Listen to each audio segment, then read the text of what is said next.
오늘 첫 소식은 불안한 금융시장 움직임입니다. 오늘도 외국인 매도세로 코스피가 2% 넘게 급락했습니다. 원달러 환율도 1,410원까지 치솟으면서 연고점을 새로 썼습니다. 취재기자 연결해 알아봅니다. 이영원 기자, 원화 가치도 또 주가도 모두 하락세죠? 네, 그렇습니다. 원달러 환율은 무섭게 치솟았습니다. 어제보다 6.5원 오른 1,410원으로 시작해 장중 1,411원을 넘보기도 했습니다.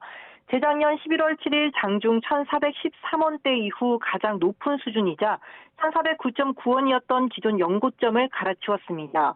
이후 오르내림을 반복하다 오후 3시 반 기준으로는 1,406.6원으로 거래됐습니다. 우리 주가 내림세도 이어졌습니다. 코스피는 어제보다 2.64% 떨어진 2,417.08로 거래를 마쳤습니다. 종가 기준으로 1년 만에 최저 수준을 기록한 건데요.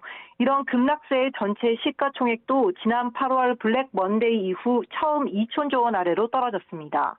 시가총액 1위인 삼성전자가 4% 넘게 급락해 5만 600원까지 주저앉으며 52주 신저가로 전체 지수를 끌어내렸습니다. 코스닥도 3% 가까이 내려 689.65로 문을 닫았습니다. 코스닥이 700 아래로 떨어진 건 지난 9월 이후 2달 만입니다. 네, 환율이 오른다는 것은 원화 가치가 떨어진다는 건데요. 원화 가치, 또 주가가 이렇게 휘청이는 이유는 어디에 있습니까? 네, 트럼프 전 미국 대통령이 재집권에 성공한 여파가 우리 금융시장을 덮친 것으로 분석됩니다.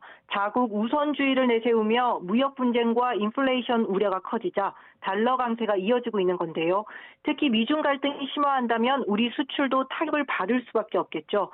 전문가들은 이런 불안감이 원화값과 주가 하락세를 부추기고 있는 것으로 보고 있습니다.